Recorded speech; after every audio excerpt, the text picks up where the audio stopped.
Perkenalkan, nama saya Andika Sanjaya. Saya berasal dari kelas 1E. Di sini saya akan menjelaskan tentang engine basic component. Di engine basic component ini saya ingin menjelaskan komponen dasar engine. Di sini saya akan menjelaskan komponen-komponen diesel engine. Di komponen-komponen diesel engine ada silinder blok dan komponen-komponennya. Jadi blok itu artinya salah satu komponen utama di dalam diesel engine dan menampung komponen-komponen penghasil tenaga utama. Blok juga harus kuat dan tahan lama karena gaya resultan. Engine blok dalam berbagai rancangan. Dalam berbagai rancangan itu ada 3. Yang pertama ada inline engine memiliki silinder inline. Yang kedua ada V engine memisahkan silinder ke dalam 2 baris berbagai crankshaft. Dan yang ketiga, blok biasanya terbuat dari besi tuang dan mengandung case drilling untuk berfungsi sebagai lubang-lubang saluran bahan pendingin dan pelumasan. Kemudian ada silinder liner. Di silinder liner ini terbuat dari besi paduan molybdenum tuang untuk mencapai kekerasan lebih. Permukaan bagian dalam liner dikeraskan dengan proses induksi, kemudian dikikir dalam sebuah pola melintang cross hatchet pattern untuk membantu pengendalian oli. Kemudian itu ada O-ring, digunakan untuk menyekat bagian dasar liner pada rongga bahan pendingin blok.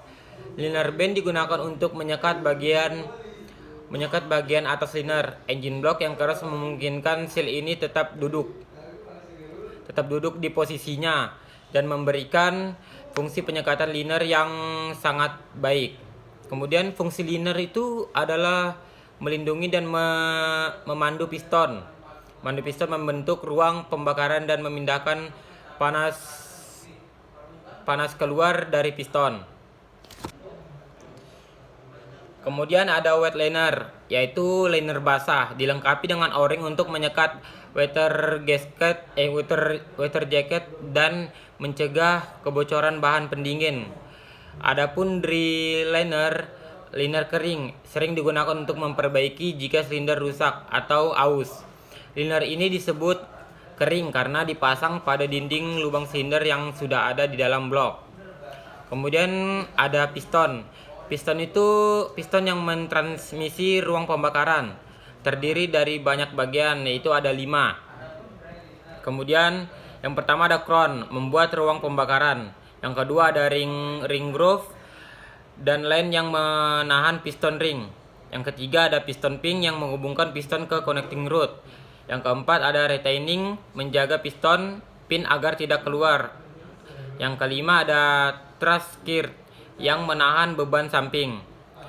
Jadi fungsi piston itu adalah untuk menyekat combustion chamber.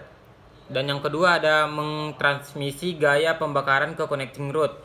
Dan oleh karena itu, ke crankshaft masing-masing piston memiliki 2 atau lebih piston ring yang dipasang ke dalam groove.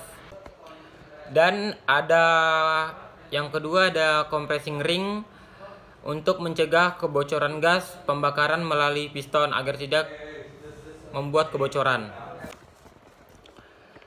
Kemudian yang keempat ada crankshaft journal bore untuk menghubungkan connecting rod ke crankshaft. Dan yang kelima ada rod bolt dari nut untuk menahan rod dan cap pada crankshaft. Dan yang keenam itu ada connecting rod untuk merubah gerakan ke atas ke bawah menjadi gerakan berputar. Kemudian kita lanjut ke crankshaft. Di crankshaft itu adalah tempaan baja karbon yang dikeraskan secara total. Di crankshaft ini konstruksi crankshaft adalah sebagai berikut. Ada 4. Yang pertama ada connecting rod bearing journal, kedua ada counterweight, dan ketiga ada main bearing journal, dan keempat ada web. Kemudian di crankshaft itu memiliki lubang oli yang dibor untuk memperoleh oli dari mesin bearing journal ke connecting rod, journal, dan bearing. Di lubang saluran ini ditutup pada satu ujungnya dengan menggunakan kaplak atau seat screw. Kemudian kita lanjut ke main bearing seal. Di main bearing seal itu ada dua paruh pada masing-masing bearing. Yang disebut seal paruh atas duduk pada main bearing bore di dalam blok. Yang disebut seal paruh bawah duduk pada main bearing cob. Kemudian paruh atas itu paruh atas itu memiliki sebuah lubang oli, sehingga oli pelumas dapat dimasukkan secara terus-menerus ke lubang oli. Kemudian yang ketiga ada flywheel housing. Jadi flywheel itu memiliki 3 fungsi, yaitu mendorong energi untuk momentum antara power stroke, dan yang kedua ada meminimalkan osilasi torsional atau putar crankshaft, dan yang ketiga ada mentransmisi tenaga ke sebuah mesin. Kemudian kita lanjut ke camshaft. Camshaft ini digerakkan oleh sebuah gear train yang berasal dari crankshaft. Jadi camshaft ini berfungsi untuk mengontrol pembukaan dan penutupan intake valve dan exhaust valve dalam beberapa aplikasi, mengontrol injeksi bahan bakar. Jadi di setiap lobe itu terdiri dari 3, yaitu base circle, yaitu lingkaran atas, yang kedua ada rem, dan ketiga ada nose. Jadi dibentuk rem itu yang membuka dan menutup menentukan seberapa cepat valve dan seberapa cepat jadinya membuka valve dan menutup valve itu. Jadi itu dibagi menjadi 4. Ada membuka cepat, membuka lama, dan ketiga menutup cepat, dan keempat menutup lambat. Kemudian kita lanjut ke push rod dan valve filler. Kemudian di push rod ini komponen-komponen valve train pada push rod ini ada 4. Yang pertama ada camshaft lobe, yang kedua ada valve lifter atau cam follower, yang ketiga ada push rod, yang keempat ada rocker arm. Di komponen-komponen tersebut adalah yang pertama ada roller follower yang memiliki roller baja keras yang meluncur pada camshaft lobe. Kemudian ada slipper follower yang merupakan tuangan satu potong dengan permukaan aus yang kontak dengan lobe. Kemudian kita lanjut ke cylinder head assembly. Jadi di cylinder head itu dirancang untuk memiliki kekuatan dan kekerasan lebih yang mempunyai struktur yang tinggi.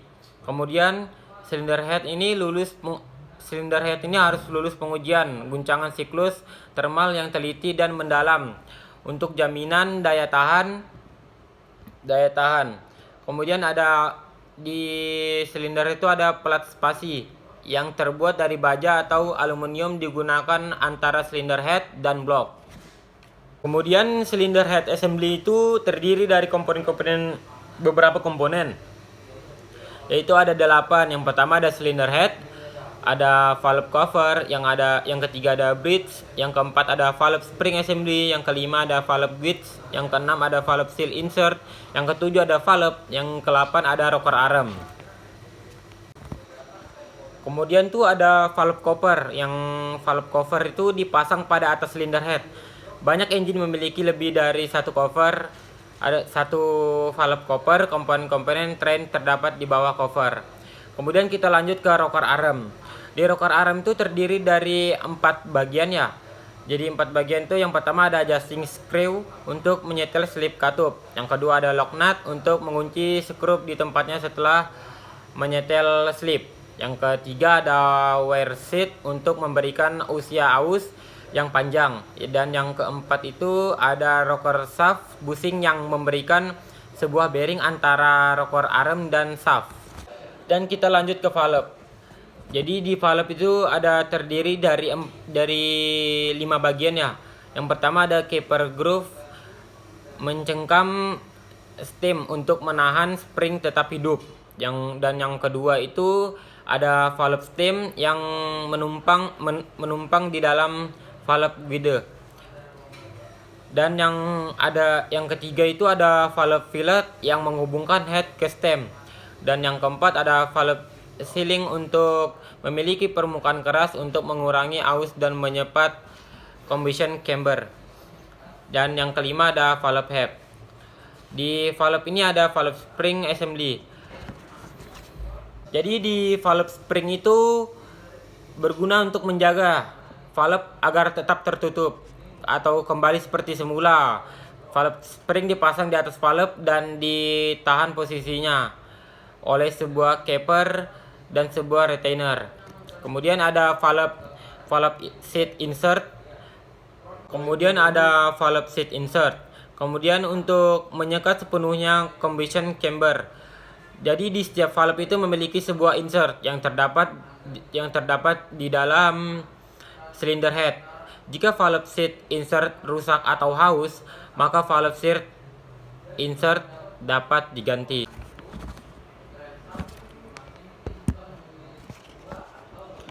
Kemudian ada valve guides.